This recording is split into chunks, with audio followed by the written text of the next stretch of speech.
Sarah Martinez had always been different from other girls in her small Texas town. While her classmates dreamed of prom dresses and college parties, she spent her afternoons at the local gun range with her grandfather, a Vietnam veteran who taught her that respect was earned, not given. Her steady hands and sharp eyes caught the attention of military recruiters when she turned 18, but it was her unwavering determination that made her stand out. The decision to join the Army wasn't easy. Her mother cried for weeks, begging her to reconsider. Her father, a construction worker with calloused hands and a gentle heart, simply nodded and said he was proud. Sarah knew she wanted more than the life her small town could offer. She wanted to serve her country, to prove that a girl from nowhere could become someone important. Basic training at Fort Benning was brutal. The drill sergeant seemed to target her specifically, pushing her harder than the male recruits. Every morning before dawn, she was up running extra miles, doing additional push-ups, proving she belonged. The other female recruits looked at her with a mixture of admiration and concern. They whispered that she was crazy for wanting to push so hard, but Sarah didn't care about their opinions. Her first deployment came faster than expected. At 21, she found herself in Afghanistan, working as a communications specialist with a forward operating base near Kandahar. The heat was unbearable, the conditions harsh, but Sarah thrived. She quickly gained a reputation for staying calm under pressure and getting the job done when others faltered. It was during her second tour that everything changed. Her unit was providing support for a special operations mission when their convoy was ambushed. The attack came from three sides, with insurgents using the rocky terrain to their advantage. Sarah watched as her team leader, Sergeant Rodriguez, took a bullet to the shoulder while trying to coordinate their defense.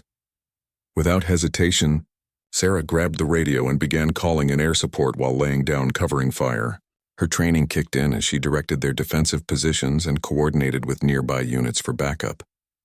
For 6 hours, she held that radio, keeping her unit connected to headquarters while bullets flew overhead and explosions shook the ground around them. When the dust settled and reinforcements arrived, Sarah had saved the lives of 8 soldiers, including 3 who were critically wounded. The special operations team they were supporting later told her commanding officer that her quick thinking and steady voice on the radio had been the difference between life and death for everyone involved. That night, as Sarah sat cleaning her rifle, a tall man in different uniform approached her. He introduced himself as Commander Williams from Naval Special Warfare Command. He had been monitoring the radio chatter during the firefight and was impressed by what he heard. He asked her if she had ever considered applying for special operations training. Sarah looked at him with confusion. Women weren't allowed in special operations, especially not in the Navy SEALs.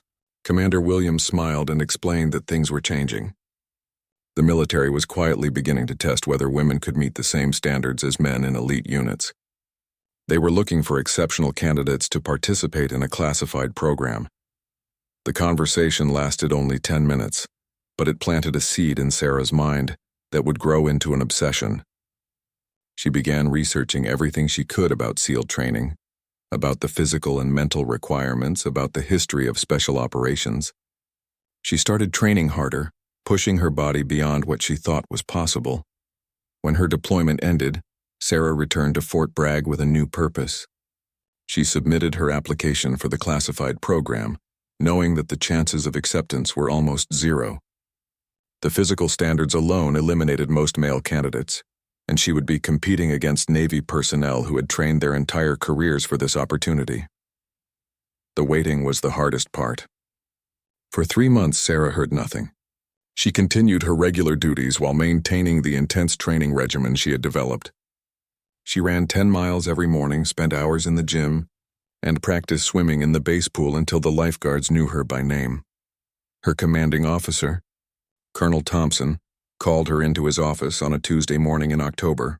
Sarah expected routine paperwork or news about her next assignment. Instead, she found Colonel Thompson sitting across from Commander Williams, who had traveled from Virginia Beach specifically to speak with her. Commander Williams got straight to the point. Sarah had been accepted into the program, but there were conditions. She would have to transfer to the Navy, undergo additional training, and commit to 5 years of service after completing the program. Most importantly, she would have to sign agreements that nothing about her participation could ever be discussed publicly. Sarah didn't hesitate.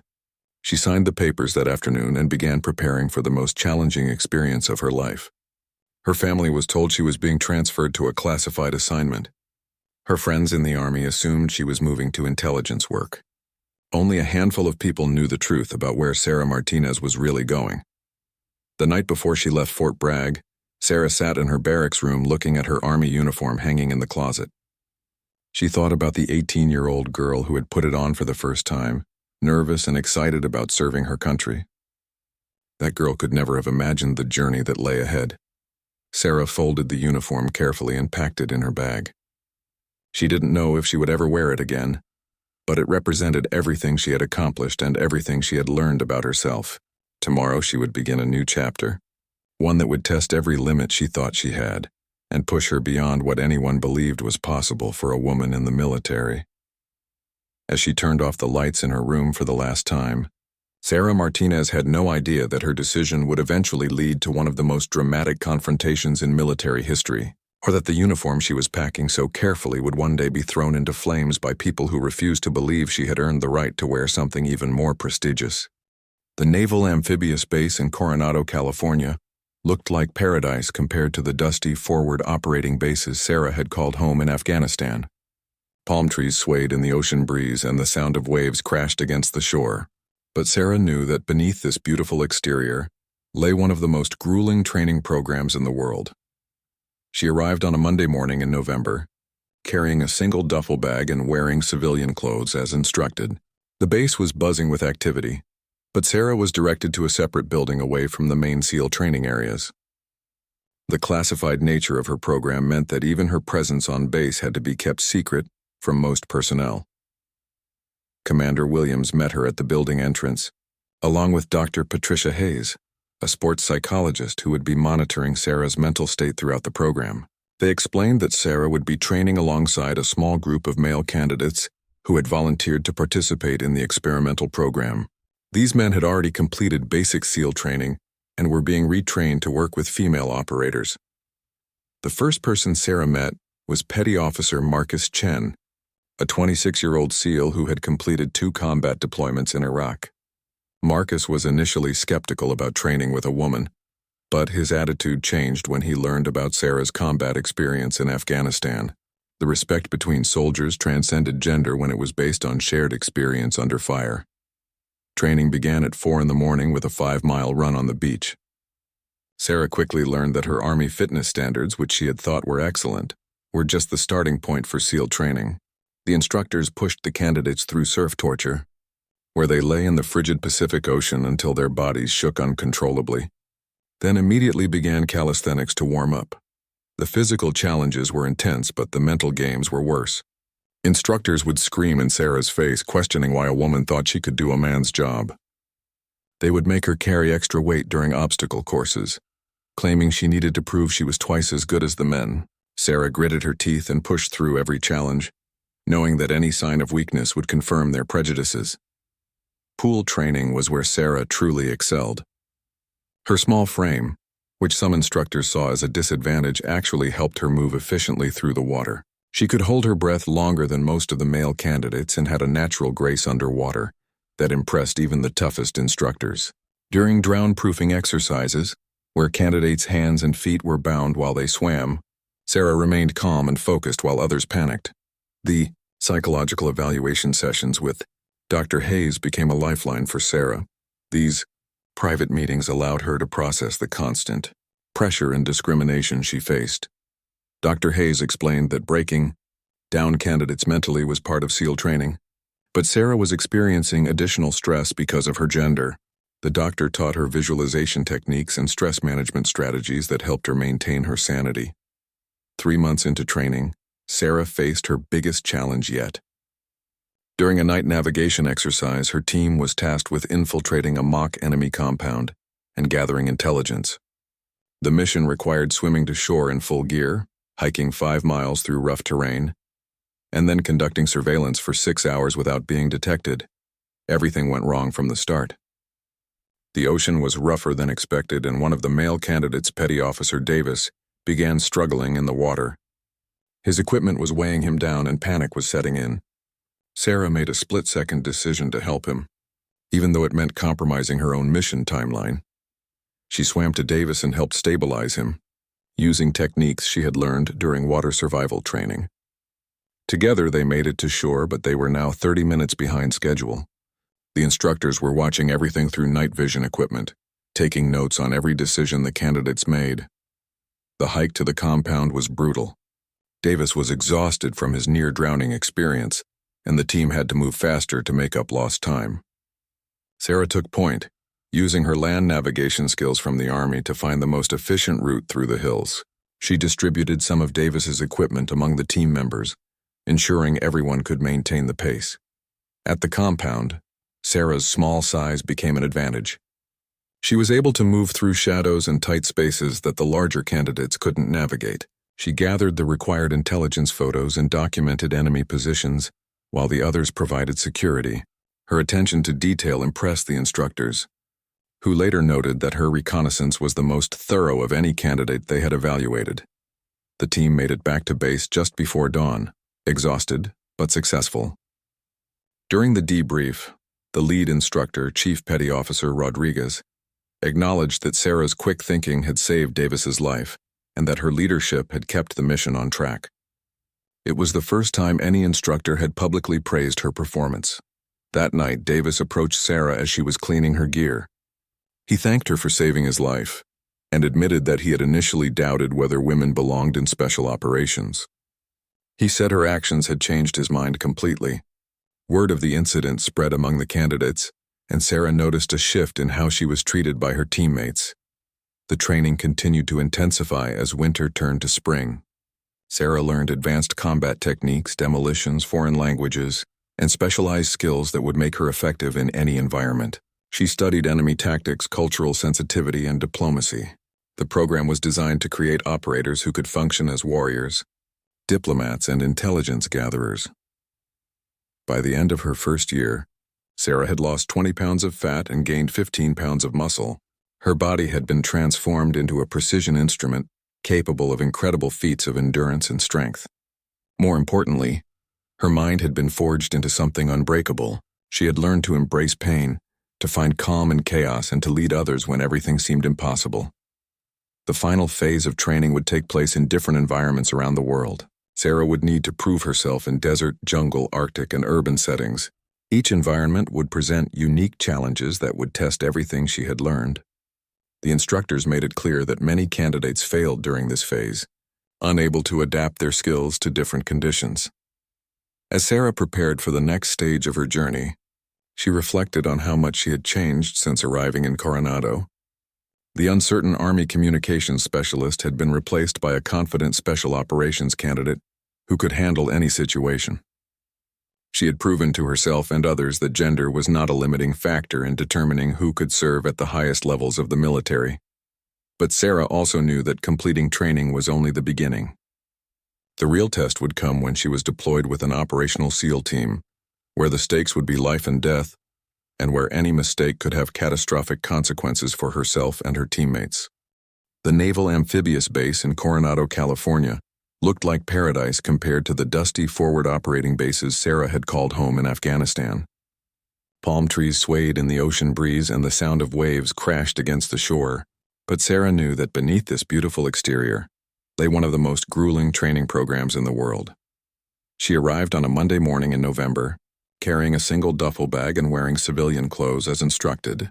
The base was buzzing with activity, but Sarah was directed to a separate building away from the main SEAL training areas. The classified nature of her program meant that even her presence on base had to be kept secret from most personnel. Commander Williams met her at the building entrance, along with Dr. Patricia Hayes, a sports psychologist who would be monitoring Sarah's mental state throughout the program. They explained that Sarah would be training alongside a small group of male candidates who had volunteered to participate in the experimental program. These men had already completed basic SEAL training and were being retrained to work with female operators. The first person Sarah met was Petty Officer Marcus Chen, a 26-year-old SEAL who had completed 2 combat deployments in Iraq. Marcus was initially skeptical about training with a woman, but his attitude changed when he learned about Sarah's combat experience in Afghanistan. The respect between soldiers transcended gender when it was based on shared experience under fire. Training began at 4 a.m. with a 5-mile run on the beach. Sarah quickly learned that her Army fitness standards, which she had thought were excellent, were just the starting point for SEAL training. The instructors pushed the candidates through surf torture, where they lay in the frigid Pacific Ocean until their bodies shook uncontrollably, then immediately began calisthenics to warm up. The physical challenges were intense, but the mental games were worse. Instructors would scream in Sarah's face, questioning why a woman thought she could do a man's job. They would make her carry extra weight during obstacle courses, claiming she needed to prove she was twice as good as the men. Sarah gritted her teeth and pushed through every challenge, knowing that any sign of weakness would confirm their prejudices. Pool training was where Sarah truly excelled. Her small frame, which some instructors saw as a disadvantage, actually helped her move efficiently through the water. She could hold her breath longer than most of the male candidates and had a natural grace underwater that impressed even the toughest instructors. During drown-proofing exercises where candidates' hands and feet were bound while they swam, Sarah remained calm and focused while others panicked.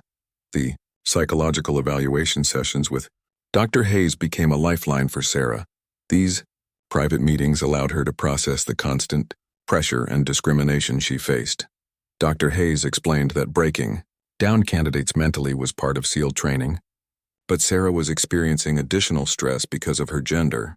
The doctor taught her visualization techniques and stress management strategies that helped her maintain her sanity. 3 months into training, Sarah faced her biggest challenge yet.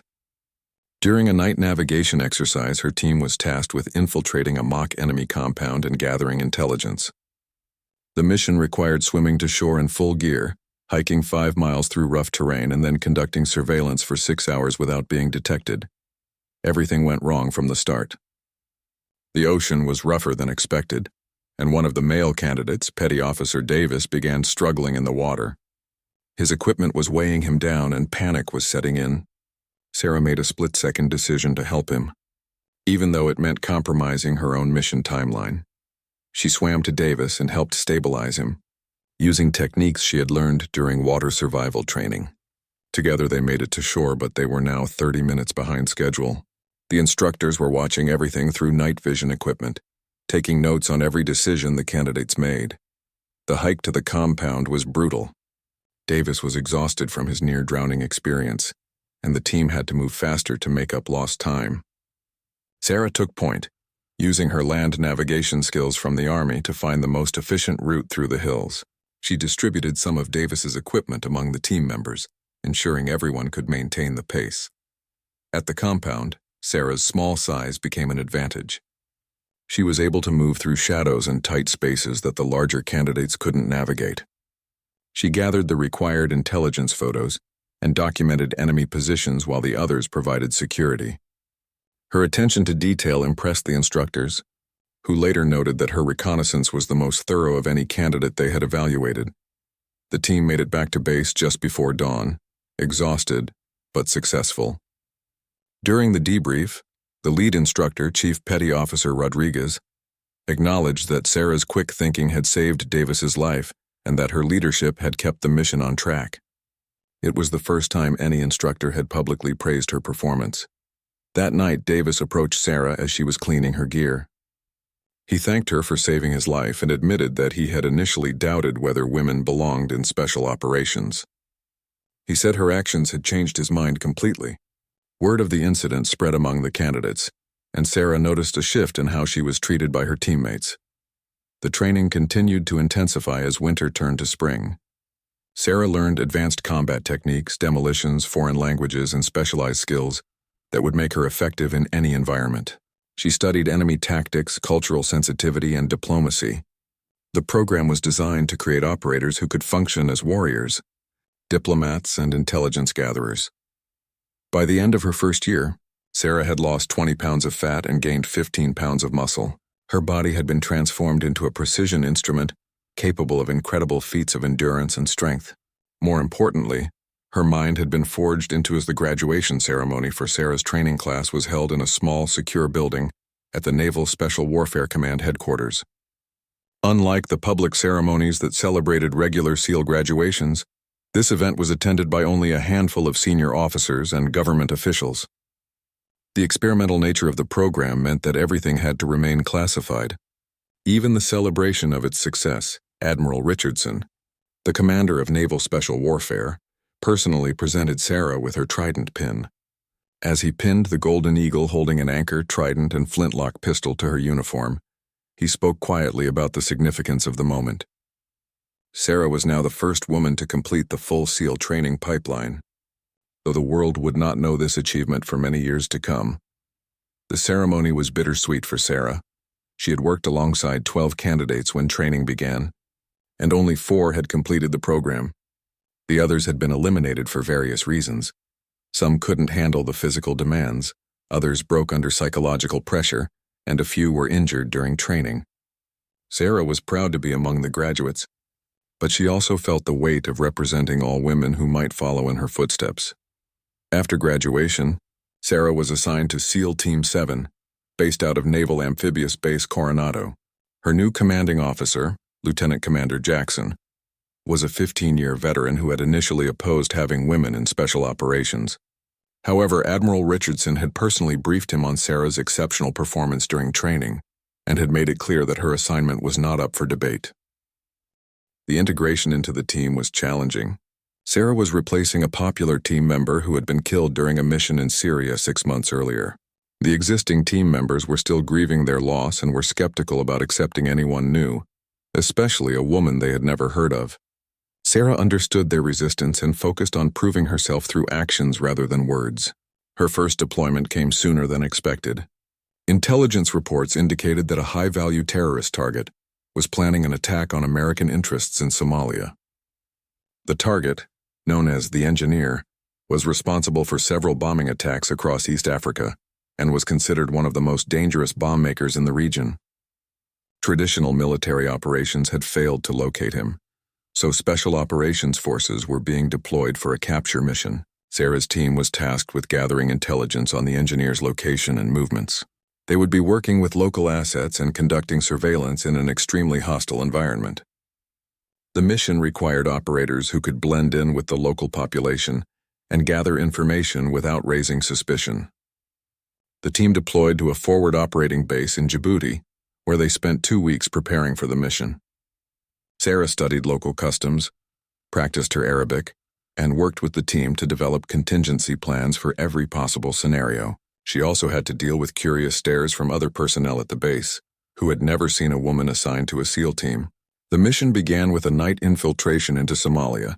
Sarah and her team were inserted by helicopter 30 miles from their target area and had to hike through rough terrain to reach their observation post. Sarah carried the same load as her teammates, nearly 80 pounds of equipment including weapons, ammunition, communications gear, and supplies for a week-long mission. The observation post was established in an abandoned building overlooking a compound where the Engineer was believed to be hiding. For 3 days, the team maintained constant surveillance, documenting everyone who entered and left the compound. Sarah's attention to detail proved invaluable, as she noticed patterns in the daily routine that others had missed. On the 4th day, Sarah spotted a man leaving the compound who matched the physical description of the Engineer. Using high-powered surveillance equipment, she was able to photograph his face and transmit the images back to headquarters for identification. Within hours, facial recognition software confirmed that Sarah had located their target. The team prepared for the capture operation, which would take place during the pre-dawn hours when the compound's security would be at its weakest. Sarah would be responsible for communications and for covering the team's extraction route. The plan called for a quick strike to capture the Engineer, while minimizing casualties among any civilians who might be present. Everything went perfectly until the team breached the compound. The Engineer was indeed present, but he had been expecting the attack. Hidden explosives detonated as the team entered the building, injuring 2 operators and alerting enemy fighters in the surrounding area. Sarah's position came under immediate fire from multiple directions. Using her communications equipment, Sarah coordinated with air support while laying down covering fire to protect her wounded teammates. Her calm voice on the radio helped guide attack helicopters to enemy positions, while she used her medical training to stabilize the injured operators. For 20 minutes, she held their position against overwhelming odds while waiting for reinforcements to arrive. When the rescue helicopters finally reached them, Sarah was the last person to board. She had used most of her ammunition and had taken shrapnel in her left arm, but she had successfully kept her team alive and had ensured that the engineer was captured. The mission was considered a complete success, though the cost had been higher than anyone wanted. During the medical evacuation flight, Lieutenant Commander Jackson sat next to Sarah as medics treated her wounds. He told her that her performance during the mission had been exceptional and that she had proven herself as a valuable member of the team. More importantly, he said that the other team members now considered her one of them, which was the highest honor any SEAL could receive. The successful mission led to more deployments for Sarah and her team. Over the next 2 years, she participated in operations across Africa, the Middle East, and Southeast Asia. She developed a reputation as a reliable operator who could handle any situation, and her unique skills as a woman allowed her to gather intelligence in places where male operators couldn't go. Sarah's presence on the team also changed the dynamics among her teammates. They became more thoughtful about their language and behavior, not because Sarah complained, but because they respected her and wanted to maintain the professionalism that special operations demanded. The team became more cohesive and effective as a result. However, not everyone in the special operations community was happy about Sarah's success. There were officers who believed that women had no place in combat roles and who resented the changes that her presence represented. Some viewed her achievements as publicity stunts designed to promote political correctness rather than genuine military capability. These tensions came to a head during a joint training exercise at Fort Bragg, where Sarah's team was working with Army Special Forces units. Several officers made disparaging comments about women in combat roles, questioning whether Sarah had truly earned her position or whether standards had been lowered to accommodate her. The comments were meant to be private, but word got back to Sarah's team. The confrontation that followed would change everything for Sarah and would test whether the military was truly ready to accept women as equals in its most elite units. It would also force Sarah to make a choice between staying silent to maintain her career or standing up for herself and every woman who might follow in her footsteps. As Sarah prepared for what she knew would be a defining moment in her career, she thought about the young Army private who had first deployed to Afghanistan years earlier. That woman had been seeking to prove herself worthy of serving her country. Now Sarah had evolved into something much more. A warrior who had earned the right to stand among the military's most elite operators, regardless of what others might think. The joint training exercise at Fort Bragg was designed to test interoperability between different special operations units. SEAL teams, Army Special Forces, Marine Raiders, and Air Force Special Operations were all participating in a complex scenario that would simulate a real-world crisis response. Sarah's team had been assigned to work with an Army Special Forces unit, led by Major William Hayes, a decorated officer with multiple combat deployments. Major Hayes had a reputation as an old-school soldier who believed in traditional military values. When he was briefed about working with a SEAL team that included a female operator, he made his displeasure known to his superiors. He argued that the exercise would be compromised by the presence of a woman and that his men shouldn't have to adjust their tactics to accommodate what he called a social experiment. The first day of the exercise went smoothly. Sarah's team and Major Hayes' unit were tasked with conducting a simulated hostage rescue at a mock embassy compound. Sarah was assigned to gather intelligence on the building layout and enemy positions, while the assault teams prepared for their attack. Her reconnaissance work was thorough and accurate, providing crucial information that made the mission successful. Despite the operational success, tensions were building between the units. Several of Major Hayes' soldiers made comments about Sarah within earshot of her teammates. They questioned whether she was strong enough to carry a wounded soldier, whether she would be a distraction during combat, and whether the Navy was lowering standards just to make political points about gender equality. Sarah's teammates were becoming increasingly angry about the disrespectful treatment she was receiving. Petty Officer Chen, who had become one of Sarah's closest allies since their training days, confronted one of the Army soldiers after hearing him make a crude joke about women in combat. The confrontation was broken up before it became physical, but the incident created additional tension between the units. On the second day of the exercise, the scenario called for a nighttime raid on a terrorist training camp. Sarah's team was responsible for neutralizing sentries and securing a landing zone for follow-on forces, while Major Hayes's unit would conduct the main assault on the camp. The mission required precise coordination and absolute trust between the units. Everything began normally as both teams moved into position under cover of darkness. Sarah and her partner eliminated 2 sentries using suppressed weapons, clearing the way for helicopters to land assault forces. The initial phase of the mission was executed flawlessly, with both units working together effectively despite their personal differences. The problem started when the exercise scenario introduced an unexpected complication. Intelligence reports indicated that additional enemy forces were approaching the area, requiring both units to establish a hasty defense while waiting for extraction. Major Hayes assumed command of the combined force and began positioning his soldiers and Sarah's team to repel the simulated attack. During the defensive preparation, Major Hayes deliberately excluded Sarah from the planning process. He assigned her to a support role away from the main defensive positions, claiming that her presence would be a distraction to his soldiers. Sarah's team leader, Lieutenant Commander Jackson, objected to this decision, arguing that Sarah's skills were being wasted in a rear area assignment. The disagreement escalated quickly. Major Hayes accused Lieutenant Commander Jackson of being more concerned with political correctness than military effectiveness. He claimed that having a woman in a combat role created unnecessary complications, and that real soldiers shouldn't have to worry about protecting someone who couldn't protect herself. Sarah listened to the argument with growing frustration. She had proven herself in actual combat situations and had earned the respect of her teammates through actions, not politics. The suggestion that she needed protection from men who had less combat experience than she did was both insulting and professionally damaging. The simulated battle began before the leadership dispute could be resolved. Enemy forces, played by Marine raiders, attacked the defensive positions with realistic tactics and equipment. The exercise was designed to test how well the different units could work together under pressure, but the conflict between the leaders was affecting coordination. Sarah found herself in a position where she could observe enemy movements that weren't visible to the main defensive line. Using her communications equipment, she tried to relay this information to Major Hayes, but he dismissed her reports as unreliable. He told his radio operator to ignore transmissions from Sarah and to focus only on communications from his own soldiers. The decision to ignore Sarah's intelligence proved costly. The enemy forces were able to maneuver into positions that she had identified, launching an attack that caught the defensive force by surprise.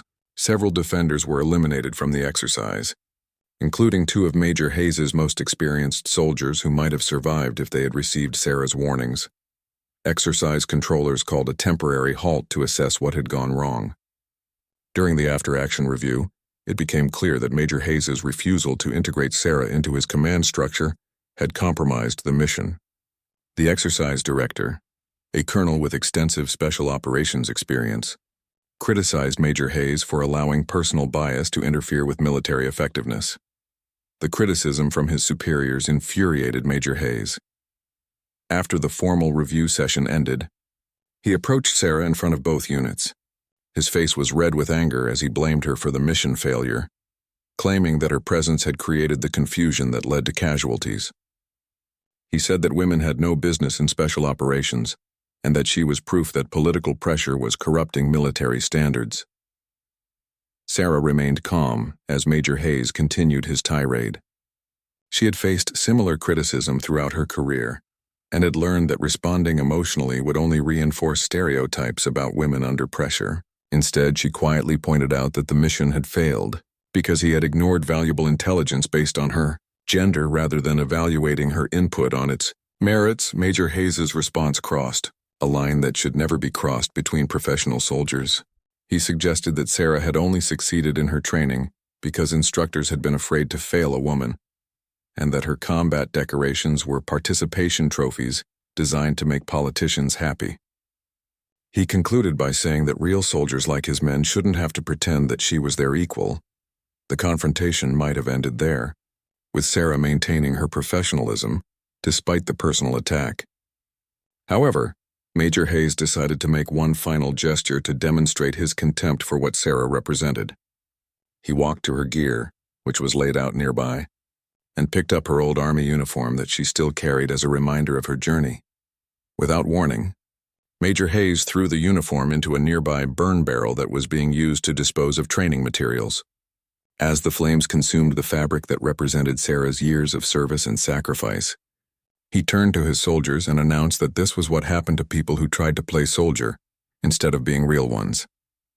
The silence that followed was deafening. Even Major Hayes's own soldiers were shocked by his behavior, recognizing that he had crossed a line from professional disagreement into personal humiliation. Sarah stared at the flames consuming her uniform, feeling a mixture of rage and determination that would fuel her response.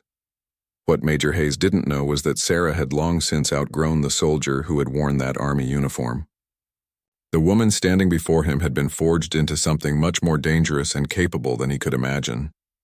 She had earned the right to wear something far more prestigious than the uniform now turning to ash, and she was about to prove it in a way that would leave no doubt about her qualifications or her commitment to serving her country. The flames from the burn barrel cast dancing shadows across the faces of the assembled soldiers as Sarah watched her army uniform turn to ash. The silence stretched for what felt like hours, though it was probably only seconds. Every person present understood that Major Hayes had crossed a sacred line in military culture. The deliberate destruction of another soldier's uniform was an act of profound disrespect that went beyond mere disagreement about policy. Sarah's teammates were ready to intervene. Petty Officer Chen had taken a step forward, his fists clenched, while Lieutenant Commander Jackson was reaching for his radio to report the incident to higher command. The tension in the air was electric, and everyone could sense that violence was about to erupt between the two units. But Sarah held up her hand, stopping her teammates from acting. Her voice was calm and steady as she spoke, cutting through the crackling of the flames.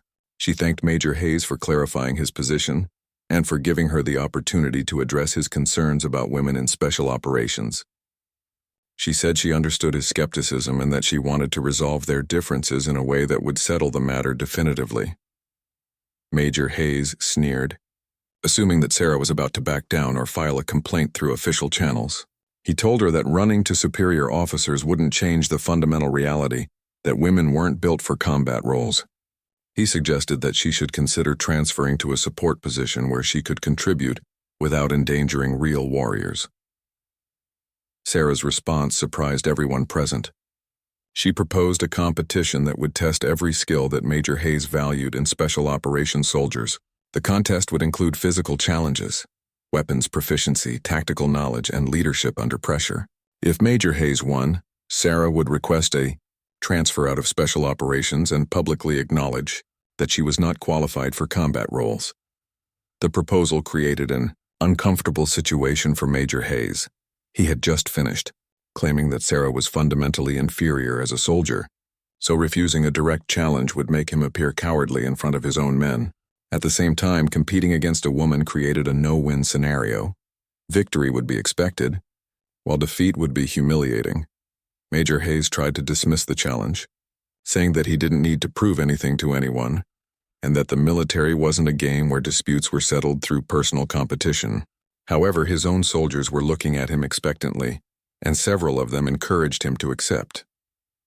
They had listened to his criticisms of Sarah's qualifications and wanted to see him back up his words with actions. Lieutenant Commander Jackson attempted to defuse the situation by suggesting that both sides cool down and handle the matter through official channels. He pointed out that unauthorized competitions between personnel from different units could create legal and safety issues that would affect everyone's careers. The exercise director also tried to intervene, recognizing that the confrontation was spiraling out of control. Sarah persisted, addressing Major Hayes directly in front of all the assembled soldiers. She said that his actions had called into question not just her qualifications, but the credibility of every woman who might serve in special operations in the future. She argued that settling their disagreement through competition would provide definitive answers to his questions about gender and military effectiveness. The pressure from his own soldiers finally forced Major Hayes to accept the challenge, Several of his men had begun questioning whether he was afraid to compete against a woman, which was exactly the kind of doubt that could undermine his authority as a leader. He agreed to the competition, but insisted on setting the terms to ensure that it would test real military skills rather than arbitrary challenges. The competition was scheduled for the following morning, giving both participants time to prepare and allowing word to spread throughout the base. News of the unusual contest traveled quickly through the special operations community, with personnel from different units requesting permission to observe. The base commander initially considered canceling the event, but decided that allowing it to proceed might actually resolve tensions that had been building for months. That evening, Sarah spent time cleaning and inspecting her equipment, while her teammates offered advice and encouragement. They had complete confidence in her abilities, having seen her perform under actual combat conditions. Petty Officer Chen reminded her that she had nothing to prove to anyone, and that Major Hayes's opinions didn't reflect the views of most professional soldiers. Lieutenant Commander Jackson pulled Sarah aside for a private conversation about the risks she was taking. He explained that winning the competition might actually make her situation worse by creating enemies who would look for ways to sabotage her career. He also pointed out that losing would validate every criticism that had been made about women in combat roles, potentially setting back integration efforts for years. Sarah understood the risks, but felt that she had no choice but to see the confrontation through to its conclusion. She had worked too hard and sacrificed too much to allow Major Hayes's prejudices to go unchallenged. More importantly, she believed that other women who might follow in her footsteps deserved to know that their qualifications would be judged on merit rather than gender. The night before the competition, Sarah walked alone to the burn barrel where her army uniform had been destroyed. The ashes had been cleared away, but she could still smell the lingering scent of burned fabric. She thought about the young woman who had first put on that uniform years earlier, full of hope and determination to serve her country. That woman had evolved through years of training and combat into something much more formidable. Sarah had earned qualifications and decorations that Major Hayes could never match. She had proven herself in actual combat against real enemies, while he had spent years in training assignments and staff positions. Tomorrow she would have the opportunity to demonstrate that her gender was irrelevant to her capabilities as a warrior. As Sarah prepared for sleep, she made a mental inventory of everything she would need for the competition. Her equipment was ready, her skills were sharp, and her determination was absolute. She had faced enemy fire, completed impossible missions, and earned the respect of some of the most elite soldiers in the world. One prejudiced officer with outdated ideas about women was not going to end her career or undermine her service to her country. The competition would test more than just Sarah's individual capabilities. It would also test whether the military was truly ready to judge soldiers based on their performance rather than their gender. The outcome would send a message throughout the special operations community about what qualifications really mattered for serving in elite units. Sarah fell asleep knowing that tomorrow would be one of the most important days of her military career. She would either prove definitively that women could compete at the highest levels of special operations, or she would provide ammunition for those who argued that gender integration was a failed experiment. The weight of representing all women in the military rested on her shoulders, but she had carried heavier burdens before and had never failed to complete her mission. Dawn broke over Fort Bragg with an unusual level of activity, as word of the competition had spread throughout the base overnight. What had started as a personal confrontation between two soldiers had evolved into something much larger, a test case for women in special operations that would be watched by personnel from across the military. Senior officers who normally wouldn't attend training events had found reasons to be present, understanding that the outcome could influence policy decisions for years to come. The competition began at the base firing range, where both participants would demonstrate their marksmanship skills with various weapon systems. Major Hayes arrived wearing his Army combat uniform with all his qualification badges and ribbons prominently displayed. He had served for 12 years and had earned respectable decorations, though most of his awards were for training achievements rather than combat actions. Sarah appeared wearing her Navy working uniform, but what caught everyone's attention was the equipment she carried. Instead of standard military gear, she wore the specialized tactical equipment that marked her as a Navy SEAL. Her plate carrier displayed the golden trident pin that she had earned through years of grueling training and combat deployments. The sight of that insignia sent a murmur through the crowd of observers, many of whom were seeing it on a woman for the first time. The first challenge was precision shooting at distances ranging from 25 to 500 meters using different weapons platforms. Major Hayes was confident in his abilities, having been a competitive shooter before joining the Army and maintaining expert qualifications throughout his career. He performed well, placing most of his shots in the center rings of the targets and demonstrating solid fundamentals. Sarah's performance was different.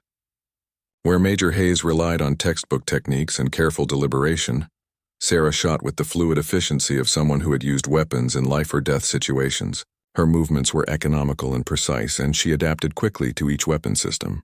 When the scores were tallied, Sarah had outperformed Major Hayes in every category, including several perfect scores at longer ranges. The second phase tested physical fitness through a series of challenges designed to simulate combat conditions. Both participants had to complete an obstacle course while carrying a 60-pound pack, followed by a 2-mile run in full gear, and finishing with a swimming test in combat equipment. The course was brutal, designed to push even elite soldiers to their limits. Major Hayes struggled more than he had expected. His larger frame, which he had always considered an advantage in physical confrontations, became a liability when navigating obstacles that required agility and endurance. Sarah moved through the course like water, using her smaller size and superior conditioning to maintain a pace that Major Hayes couldn't match. She finished the physical challenges 15 minutes ahead of him, barely breathing hard while he was visibly exhausted. The tactical knowledge portion of the competition involved scenario-based questions about small unit tactics, weapon systems, and threat assessment. Both participants were given identical situations and asked to develop solutions under time pressure. Military instructors from the base evaluated their responses for feasibility, creativity, and adherence to established doctrine. This section highlighted the different backgrounds and experiences of the two competitors. Major Hayes gave answers that reflected his training background and theoretical knowledge of special operations. His solutions were technically correct but showed limited real-world application. Sarah's responses demonstrated practical experience with the situations being described, offering innovative solutions that reflected lessons learned from actual combat operations. The final challenge was designed to test leadership under pressure. Both participants were given command of mixed teams of volunteers from different units and tasked with planning and executing a simulated rescue mission. The scenario involved rescuing hostages from a building while dealing with time pressure, limited resources, and unexpected complications introduced by the exercise controllers. Major Hayes approached the problem in a traditional manner, developing a detailed plan and assigning specific roles to each team member.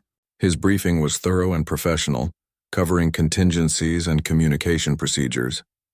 However, when the exercise began and complications arose, he struggled to adapt his plan to changing circumstances. His team completed the mission, but with several simulated casualties that could have been avoided. Sarah's approach was more flexible from the beginning. She developed a framework rather than a rigid plan, giving her team members general objectives while allowing them to adapt their tactics based on conditions they encountered. When unexpected problems arose during execution, her team was able to adjust quickly without losing momentum. They completed the mission faster than Major Hayes' team and with no simulated casualties. As the competition concluded, the results were clear to everyone present. Sarah had outperformed Major Hayes in every category, often by significant margins. The crowd of observers, which had initially been skeptical about a woman competing against a seasoned male officer, was now buzzing with discussions about what they had witnessed.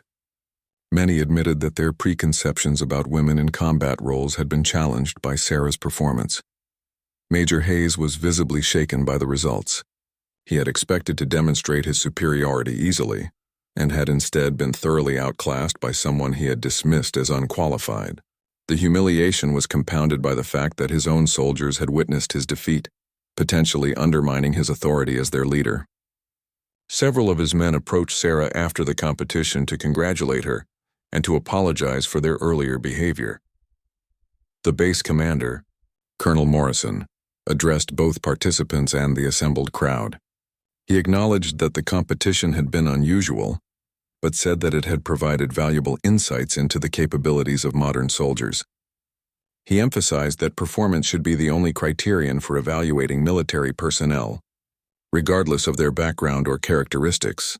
Sarah remained gracious in victory, acknowledging Major Hayes's military service and emphasizing that the competition had been about settling specific disagreements rather than making broader statements about gender roles.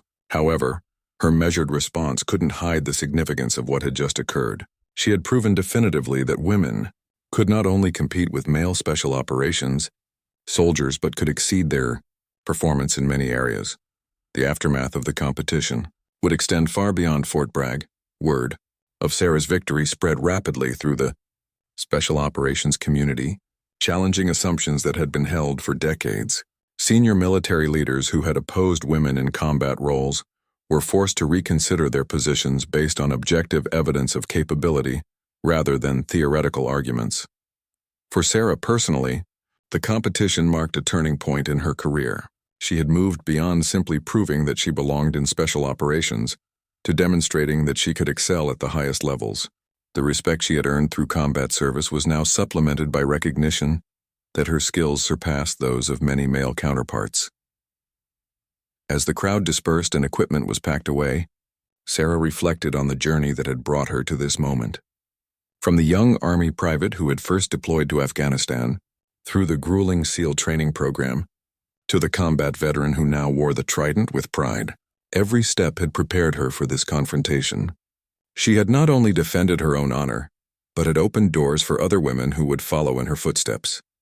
The burned Army uniform had been replaced by something much more significant: proof that courage, skill, and determination were not limited by gender, and that the military's most elite units could only benefit from embracing the best soldiers, regardless of who they were.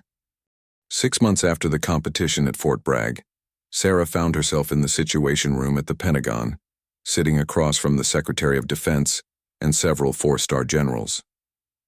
The classified briefing she was attending would never appear in any official records, but the decisions made in that room would reshape American special operations for decades to come. The meeting had been called to discuss the results of the experimental program that had allowed Sarah to become the first woman to complete SEAL training. Her performance during the program, combined with her subsequent combat deployments and the dramatic demonstration at Fort Bragg, had provided military leaders with unprecedented data about women's capabilities in special operations roles. Admiral Richardson presented a comprehensive report that documented every aspect of Sarah's training and service. The data showed that she had not only met every standard required of male SEALs, but had exceeded them in many areas. Her combat record included successful missions in 4 different countries, multiple decorations for valor, and the respect of every teammate who had served with her. The Secretary of Defense listened carefully as Admiral Richardson described how Sarah's presence had actually improved the performance of her unit.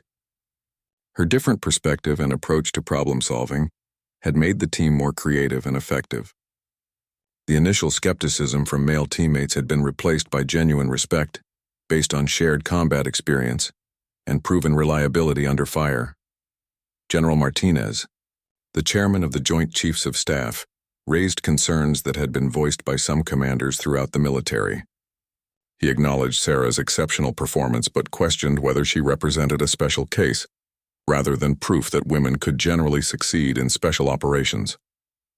He worried about lowering standards or creating different expectations to accommodate female candidates who might not possess Sarah's unique combination of skills and determination. Sarah was invited to address these concerns directly.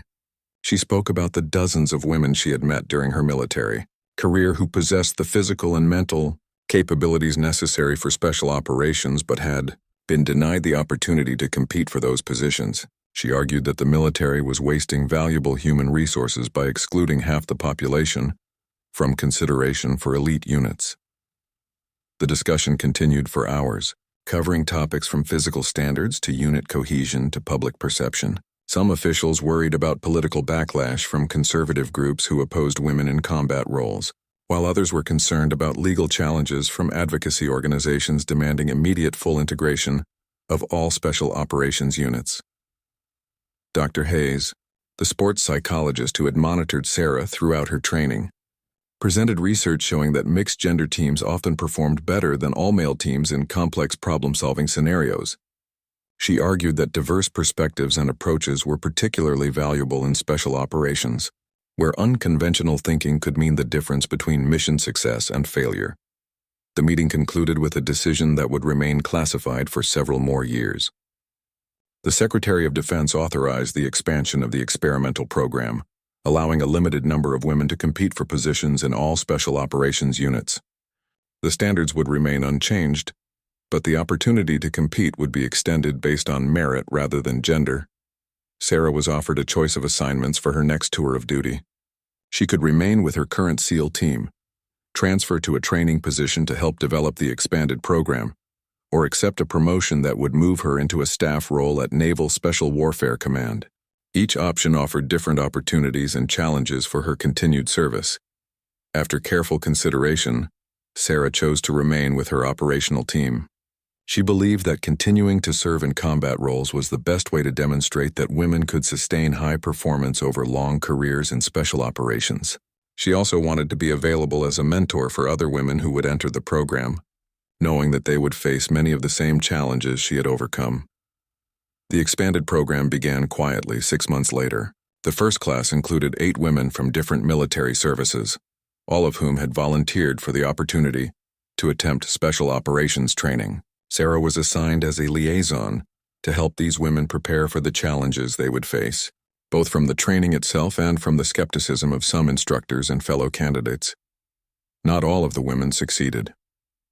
The training standards remained unchanged, and several candidates were eliminated for the same reasons that eliminated male candidates: inability to meet physical requirements, failure under psychological pressure, or injuries that prevented completion of the program. However, 3 women from that first class graduated and were assigned to operational units. The success of these additional female operators gradually changed attitudes throughout the special operations community. Male soldiers who had initially opposed gender integration began to recognize that capability rather than gender-determined mission effectiveness. Units that included women often developed more innovative tactics and approaches to complex problems. Sarah's own career continued to flourish as she took on increasingly challenging assignments. She led missions in multiple theaters of operation, trained foreign military forces, and developed new techniques for special operations in urban environments.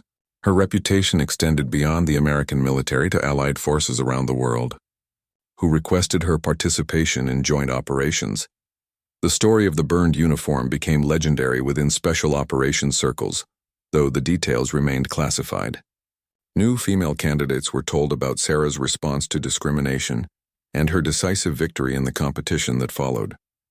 The story served as inspiration for women entering the program, and as a reminder to male personnel that prejudice had no place in professional military service. Years later, as Sarah was promoted to senior leadership positions, she often reflected on the journey that had brought her from a small Texas town to the highest levels of American special operations. The Army uniform that had been thrown into the flames had represented the beginning of her military service, but its destruction had catalyzed something much more significant. Sarah had proven that courage, competence, and commitment were not determined by gender. She had opened doors for other women while maintaining the highest standards of military excellence. Most importantly, she had demonstrated that the military's most elite units could only benefit from embracing the best soldiers, regardless of their background or characteristics. The young woman who had first put on a military uniform to serve her country had evolved into a leader who changed the military itself. Sarah's legacy would extend far beyond her own service, influencing how future generations of Americans would serve their country and proving that the true measure of a warrior was found in their heart and mind, rather than in others' expectations or limitations. The fire that had consumed her old uniform had forged something much stronger. In return, a more inclusive and effective military that judged its members by their actions rather than their appearance, and that recognized that the defense of freedom required the best efforts of all citizens who were willing to serve.